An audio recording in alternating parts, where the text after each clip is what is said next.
Bienvenue dans Pratique ton français avec des histoires. Es-tu prêt à pratiquer ton français et à devenir plus fluide? Commençons. Il était une fois un meunier pauvre, mais il avait une belle fille. Un jour, il dut s'adresser au roi. Pour se donner de l'importance, il dit au roi, « J'ai une fille capable de transformer de la paille en or. » Le roi répondit, « Cela semble intéressant. Si ta fille est aussi talentueuse que tu le dis, amène-la à mon palais demain, et je verrai ce qu'elle sait faire. » Lorsque la jeune fille arriva, le roi la conduisit dans une pièce remplie de paille. Il lui donna un rouet et une bobine, et dit, « Maintenant, mets-toi au travail. Si tu n'as pas transformé cette paille en or d'ici demain matin, tu mourras. » Puis il ferma la porte à clé et la laissa seule. La pauvre fille était complètement perdue. Elle n'avait aucune idée de comment transformer de la paille en or, et elle se sentait de plus en plus désespérée jusqu'à ce qu'elle se mette à pleurer. Soudain, la porte s'ouvrit, et un petit homme entra. Il demanda, « Bonsoir, maîtresse meunière. Pourquoi pleures-tu ?»« Oh non, » répondit la fille, « je dois transformer de la paille en or, et je ne sais pas comment faire. »« Que me donneras-tu, » dit le petit homme, « si je le fais pour toi ?»« Mon collier, » répondit la fille. Le petit homme prit le collier, s'assit au rouet, et avec un « vrrr, vrrr, vrrr », il transforma la paille. En un rien de temps, la première bobine était pleine.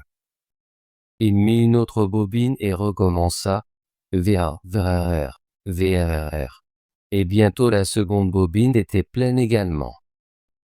Il continua jusqu'au matin, lorsque toute la paille avait été transformée en or, et toutes les bobines étaient pleines. À l'aube, lorsque le roi arriva, il était émerveillé et très heureux, mais il en voulait encore plus d'or.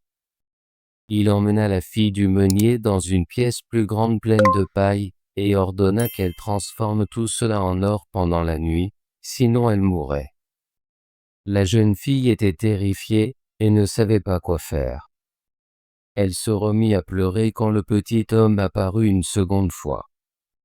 Il demanda, « Que me donneras-tu si je transforme cette paille en or pour toi ?»« L'anneau à mon doigt, » répondit la fille. Le petit homme prit l'anneau, et commença à filer. Au matin, il avait transformé toute la paille en or brillant. Le roi était ravi de voir l'or, mais il en voulait encore davantage. Il déplaça la fille du meunier dans une pièce encore plus grande remplie de paille et dit, « Tu dois aussi transformer cela cette nuit. Si tu le fais, tu deviendras ma femme. » Le roi pensait, « Même si elle est la fille d'un meunier, je ne pourrai pas trouver de femme plus riche ailleurs. » Quand la fille fut seule, le petit homme revint pour la troisième fois. Il demanda, « Que me donneras-tu si je transforme encore cette paille pour toi cette fois-ci ?»« Je n'ai plus rien à donner, » répondit-elle tristement. « Alors promets-moi que, si tu deviens reine, tu me donneras ton premier enfant. » La fille du meunier pensa, « Qui sait si cela arrivera un jour ?» Ne sachant que faire d'autre, elle accepta la demande du petit homme, et encore une fois, il transforma la paille en or. Lorsque le roi entra le matin et vit tout ce qu'il désirait, il épousa la jolie fille du meunier, et elle devint reine. Un an plus tard, elle eut un charmant enfant, mais elle ne pensa pas au petit homme. Tout à coup, il apparut dans sa chambre et dit, « Maintenant, donne-moi ce que tu as promis. » La reine était horrifiée et offrit au petit homme toutes les richesses du royaume s'il la laissait garder son enfant.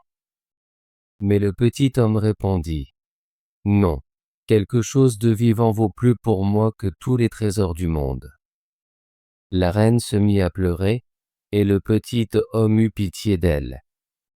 Je te donnerai 3 jours, dit-il. Si d'ici là tu peux deviner mon nom, tu pourras garder ton enfant. La reine passa toute la nuit à réfléchir au nom qu'elle avait entendu, et envoya des gens à travers le royaume pour en trouver d'autres. Lorsque le petit homme revint le lendemain, elle commença par des noms comme Gaspard, Melchior et Balthazar. Mais il répondit chaque fois, « Ce n'est pas mon nom. » Le deuxième jour, elle interrogea des gens du voisinage et essaya les noms les plus insolites qu'elle pouvait imaginer. Peut-être que ton nom est cuisse de porc, ou étranglelin, ou jambe de dentelle?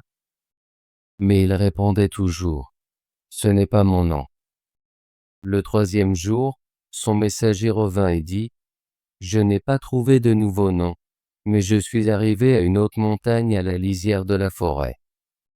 Là, j'ai vu une petite maison, et devant, un feu brûlait. Autour du feu, un drôle de petit homme sautillait. Il sautait sur une jambe et criait, « Aujourd'hui je cuis, demain je brasse, le suivant j'aurai l'enfant de la jeune reine. » Ah! Je suis content que personne ne sache que Rumpelstiltskin est mon nom. Tu peux imaginer combien la reine était heureuse d'entendre ce nom.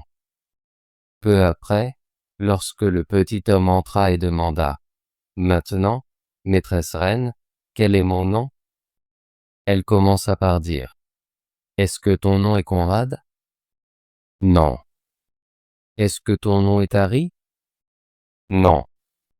Peut-être que ton nom est Rumpelstiltskin? Le diable t'a dit cela. Le diable t'a dit cela, s'écria le petit homme. Dans sa colère, il frappa le sol de son pied droit si fort qu'il s'enfonça profondément dans le sol. Puis, dans sa rage, il tira si fort sur sa jambe gauche avec les 2 mains qu'il se déchira en 2. Bravo! Veux-tu pratiquer ton français et devenir plus fluide? Abonne-toi et active la cloche de notification pour ne manquer aucune de nos histoires françaises gratuites. À bientôt dans la prochaine vidéo.